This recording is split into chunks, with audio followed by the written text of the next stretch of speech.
안녕하세요. 박문기입니다.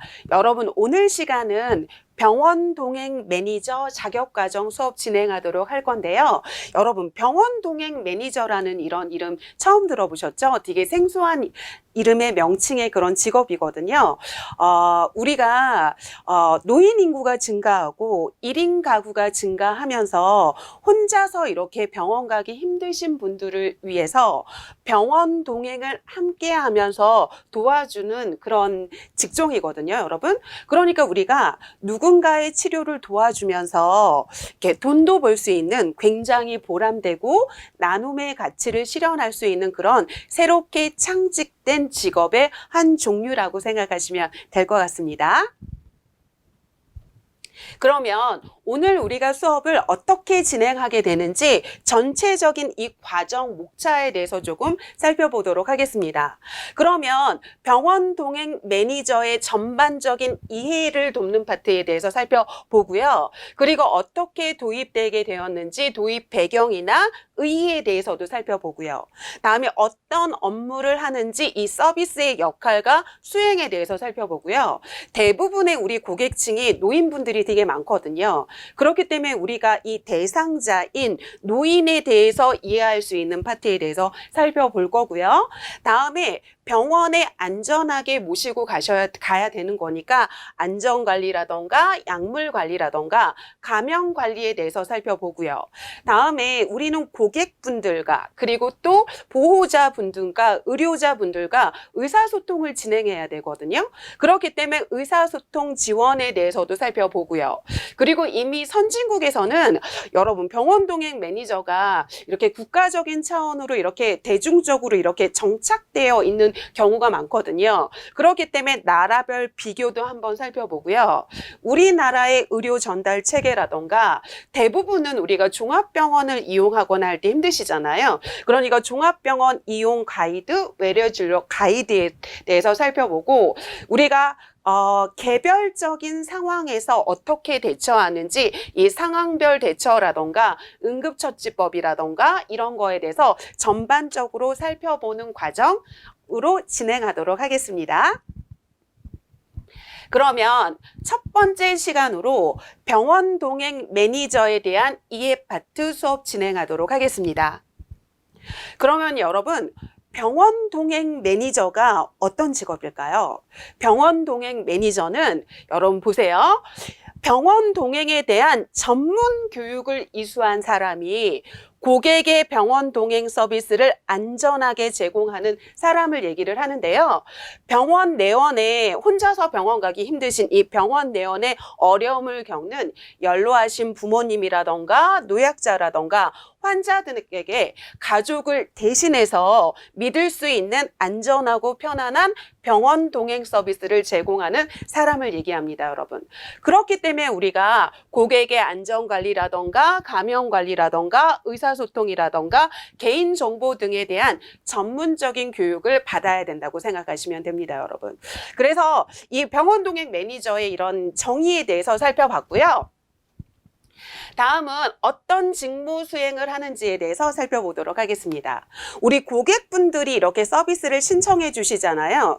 그러면 고객분들이 원하는 장소까지 직접 찾아가서 방문 픽업을 하고요. 그리고 병원 일정에 같이 함께 동행하게 되는데요. 우리가 병원에 내원하기 전에 안전한 이동을 위한 병원의 동선 파악 같은 거 우리 대부분 종합병원 홈페이지 같은 거 들어가면 병원의 동선이라던가 이런 것들이 안내돼 있어요. 그러면 우리가 고객분들이 어느 병원에 가게 될지 미리 알 수 있으니까 홈페이지 같은 거 찾아봐서 이렇게 이동 동선 같은 것도 미리 좀 파악해 보시고요. 그리고 내원했을 때 환자의 안전관리라던가 아니면 검사실, 진료실에 함께 동행하고요. 그리고 이렇게 몸이 불편하셔서 이렇게 병원을 내원하니까 심신으로 많이 지쳐져 지쳐 있으시거든요. 그러니까 우리가 말벗 서비스 같은 거를 통해서 편안함을 제공해주는 이런 업무도 하고 있고요. 다음에 우리가 업무과 접수라던가 수납이라던가 진료과 접수 같은 이런 병원의 행정 업무 처리도 대신 해드리고 있고요. 다음에 진료가 다 끝났으면 약국까지 동행을 해서 약품을 수령하고 그리고 이제 집에까지 모셔드리는 이런 기가 동행까지 하고 있습니다, 여러분. 그리고 집에 모셔다 드리고 난 다음에는 우리가 하루 종일 진료했던 내용이라던가 아니면 의사 선생님이 얘기한 그런 지시사항이라던가 약물 복용 방법이라던가 다음 예약 날짜라던가 이런 것 등에서 대해서 우리가 가족 보호자분에게 전달해 드리는 이런 서비스를 한다고 생각하시면 되겠습니다. 다음은 이걸 좀 더 자세히 조금 살펴보도록 할 건데요. 우리가 환자 또는 본인 아니면 환자의 배우자, 가족, 친구, 이웃 등이 신청을 플랫폼에 하시거든요.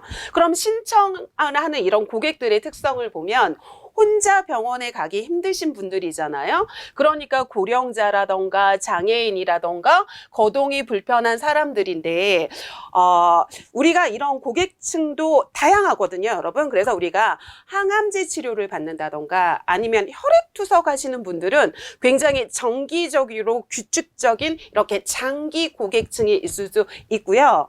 아니면 우리가 내시경, 수면 내시경을 할 때 보호자가 필요할 수도 있잖아요. 그럼 이렇게 검사 목적이나 이런 거를 통해서 이렇게 단발적이고 일회성의 단기 고객층도 있다라고 생각하시면 됩니다. 그러면 우리가 고객이 서비스를 신청합니다. 플랫폼에. 그럼 이 플랫폼에서는 접수를 받아서 이 고객분들에게 1대1로 매니저를 매칭을 하고요. 그럼 이 매니저가 어르신 집에까지 가서 같이 병원에 동행하는 서비스를 제공하고요. 이 서비스가 다 끝났으면 이 매니저는 자기가 소속된 기간에 이 서비스를 보고하는 이 업무를 종료하는 이 업무까지 한다고 생각하시면 되겠습니다. 다음은 우리가 병원 동행 매니저에게 필요한 소양이나 자격에 대해서 살펴보도록 하겠습니다. 병원 동행 매니저에게 필요한 소양은 일단 몸이 불편하신 그런 분들하고 함께 하는 거잖아요. 그렇기 때문에 책임감이라던가 인성이라던가 봉사정신이 투철한 사람이어야 하고요. 근데 우리 간호사 같은 의료인이나 간호조무사나 요양보호사 자격을 취득하신 분들은 아무래도 병원 동행 매니저의 일을 하기에는 훨씬 더 좋은 조건을 갖추신 분들이라고 할 수 있겠죠. 그리고 우리가 인문적인 소양도 가지고 계셔야 되는데요. 이게 사람과 사람과의 관계잖아요. 대면 서비스고. 그렇기 때문에 기본 예절이라던가 교양이라던가 에티켓이라던가 그리고 우리가 몸이 불편한 그런 분들하고 함께 있는 거기 때문에 공감 능력이라던가 의사소통 능력에 가지고 계셔야 되는 거고요. 다음에 우리가 주 고객층이 노인분들이거든요. 그렇기 때문에 노인의 심리, 질병에 대해서 이해하셔야 되고요. 그리고 우리가 고객분들을 대신해 가지고 업무과 접수라던가 수납이라는 걸 하기 때문에 이 고객분들의 개인정보를 우리가 사용을 하거든요. 그렇기 때문에 이 개인정보 보호에 대한 거, 다음에 우리 주 고객층의 노인의 인권 및 노인 학대 등 이렇게 병원 동행 서비스와 관련된 이런 전문적인 이런 지식을 갖춰야 된다고 생각하시면 되고요. 그런 지식을 갖추기 위해서 오늘 이런 수업을 진행한다고 보시면 되겠습니다. 다음은 병원 동행 매니저의 자격에 대해서 살펴볼게요. 여러분, 병원 동행 매니저는 남녀, 성별 다 차이가 없죠, 여러분. 그래서 우리가 남자분들을 선호하시는 분들도 있고 여자분들도 선호하시는 분들이 있기 때문에 성별도 무관하고요. 그 다음에 자격도 무관하거든요. 우리가 아까 요양보호사라던가 간호조무사라던가 아니면 간호사라던가 이런 자격을 갖추신 분들이 오히려 더 좋은 조건을 갖췄다고 하지만 그런 자격이 없다 하더라도 오늘 이 수업 과정을 통해서 자격을 갖추시면 되는 거거든요. 그렇기 때문에 자격과는 무관하고 그리고 본인의 전공과도 전혀 상관없고 우리가 누군가를 돕는 일에 함께 참여하고 싶고 나눔의 가치를 실현하시면서 돈도 벌 수 있는 그런 직업을 도전하고 싶다고 하면 이런 이 수업 과정을 같이 함께 하셨으면 좋겠습니다, 여러분. 그리고 이 병원 동행 매니저 매니저의 좋은 점은요, 여러분, 우리가 파트타임으로도 충분히 일할 수 있거든요. 그래서 본인이 서비스를 희망하는 날을 선택할 수 있고요. 본인이 희망하는 지역을 선택할 수 있고요. 내가 한 주에 일주에 뭐 2, 3일을 일하고 싶다, 3, 4일을 일하고 싶다. 이것도 본인이 선택할 수 있습니다, 여러분.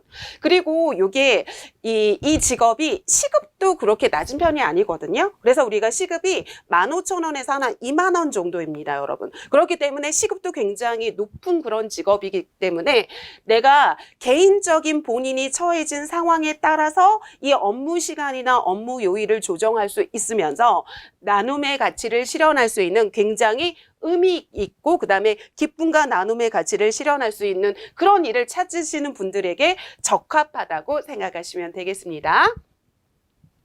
다음은 병원 동행 매니저의 목표에 대해서 살펴보도록 하겠습니다. 그러면 우리가 고객의 돌봄에 있어서 고객의 안정과 편안함을 최우선으로 하는데 몸이 불편한 고객분들을 가족을 대신해서 같이 병원 동행을 같이 하는 매니저잖아요. 그러니까 안전 너무너무 중요하고 편안함을 제공해 드리는 게 가장 최우선의 가치라고 생각하시면 되죠. 다음에 우리가 고객분들인 환자분들뿐만 아니라 고객의 보호자 그리고 우리 병원에 가면 의료진하고도 의사소통을 해야 되잖아요. 그러니까 그런 원활한 의사소통을 돕고요.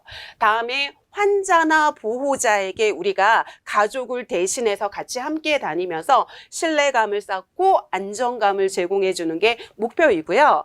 다음에 신체적, 정신적, 사회적 요구를 충족시킬 수 있는 우리가 고객분들이 환자분들이 각자의 처해진 상황이 다를 거고요.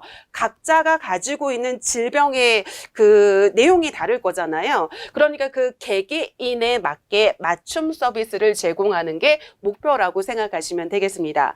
일례를 들어서 우리가 부모님의 병원 동행을 한다던가 수면 내시경 할 때 우리가 보호자 필요하잖아요. 그럴 때 병원 내원할 때 동행을 한다던가 아니면 지방에 사시는 어르신인데 서울에 있는 종합병원을 진료를 받기 위해서 올라오시잖아요. 그럼 그분들과 함께 이렇게 병원 동행을 하고요.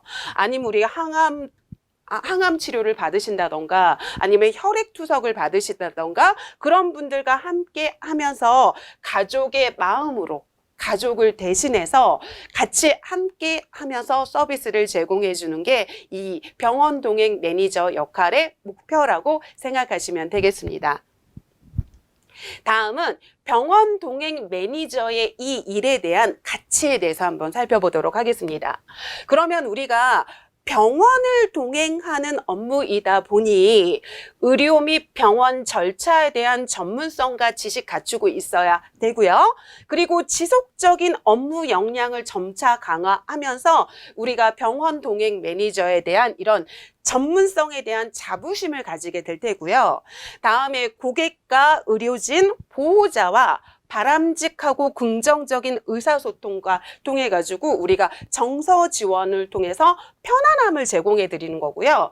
그리고 이분들의 이런 긍정적인 삶을 지원해 줄 수 있어서 삶의 질을 향상시키는데 영향을 미치게 되는 거고요. 그러니까 고객과 보호자의 건강과 복지를 향상시킬 수 있고요.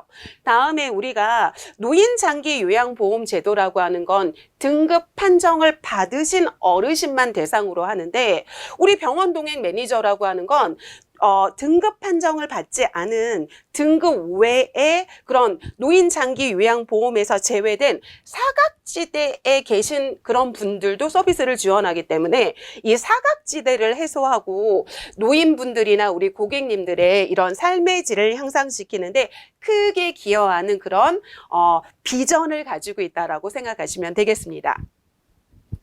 다음은 우리 병원 동행 매니저의 우리 비전에 대해서 한 번 더 살펴볼까요? 여러분, 지금 평균 수명이 증가해서 인구가 점점 고령화되어 가고 있죠. 그래서 우리가 고령화되어 가고 있는데 그런데 1인 가구나 이렇게 독거 노인의 비중이 증가하고 있거든요.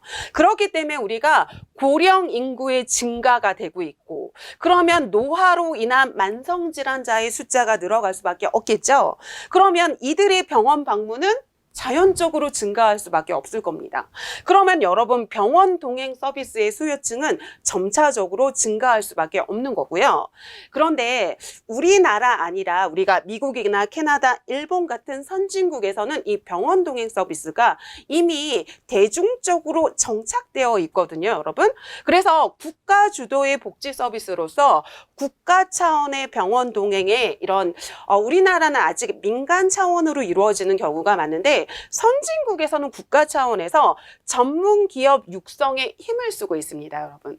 그리고 우리나라도 지자체에서 이 병원 동행 서비스를 지금 실시하고 있거든요. 전국적으로 실시하고 있지는 않지만 2021년에 서울시에서 이렇게 시작을 해가지고 경기도, 강원도 해가 지금 지자체에서도 지금 실시하고 있고 그리고 민간 업체들이 함께 참여하고 있는 그런 서비스라고 생각하시면 되겠습니다. 그래서 우리가 노인 아니면 우리 고객층 개별화 전체에 맞춘 게 아니라 개별화가 강화되고 있잖아요. 그리고 우리 안전문화 확산에 따라서 개별에 따른 맞춤형 서비스에 대한 다양한 경험을 이미 가지고 계시거든요. 그렇기 때문에 우리가 이 서비스를 한번 받으면 계속 받고 싶어 하실 거예요, 여러분. 그리고 우리가 이런 안전비용 지급에 대한 사회적인 수용도도 굉장히 높아져 가고 있기 때문에 병원 동행 매니저는 향후 한 10년 안에 전문직으로 이렇게 자리 잡을 수 있는 그런 긍정적인 비전을 가진 직업이라고 생각하시면 되겠습니다. 여러분, 그러면 병원 동행 서비스를 제공할 때 우리가 어떤 거를 조심해야 되는지 유의사항에 대해서 살펴보도록 하겠습니다. 그러면 병원이라는 특수한 장소이기 때문에 의료진과 원활한 소통과 협력을 위해서 고객의 상태라던가 아니면 서비스 내용을 고객 대신 우리가 전달해 드릴 수 있는 거고요. 그리고 당연히 의료진과 협조하셔야 되고요. 병원이기 때문에 병원이란 특수한 환경 속에서 우리가 업무를 하는 거기 때문에 병원의 정책이라던가 규정이라던가 절차 준수해야 되고요. 그리고 아까도 얘기했지만 우리가 고객님들을 대신해서 업무과 접수 같은 거 하잖아요. 그렇기 때문에 개인정보를 우리가 활용을 하거든요. 그렇기 때문에 개인정보 보호를 준수하고요. 우리가 고객님들의 개인정보를 무단으로 공유하면 안 되고요. 그리고 다양한 고객분들과 만나게 되잖아요. 그렇기 때문에 다양한 문화적 배경에 따라서 특수한 요구에 적절하게 대응하셔야 되고요. 다음에 몸이 불편한 어르신과 함께 몸이 불편한 어르신, 몸이 불편한 고객님들과 같이 함께하는 거기 때문에 고객의 신체적인 제약 상황을 고려해서 서비스를 제공하고요. 그 다음에 몸이 불편하기 때문에 심리적으로 많이 지쳐 있으시단 말이에요. 그러니까 감정적인 요구사항을 이해하고 이런 감정적인 정서적인 지원 하시고요. 그리고 우리가 이 업무를 하면 고객님뿐만 아니라 병원 동행 매니저 본인의 자기 건강과 스트레스 관리에 주의하시고요. 그리고 우리가 계속 전문성을 갖춘 이런 전문적인 직업인으로 성장하기 위해서는 지속적인 전문적인 교육과 학습을 통해서 본인의 역량을 강화해서 개인의 성장을 추구해 가셨으면 좋겠습니다, 여러분. 우리 1강에는 병원 동행 매니저라는 새로운 직업에 대한 전반적인 이해에 대해서 살펴봤습니다, 여러분. 수고 많으셨습니다.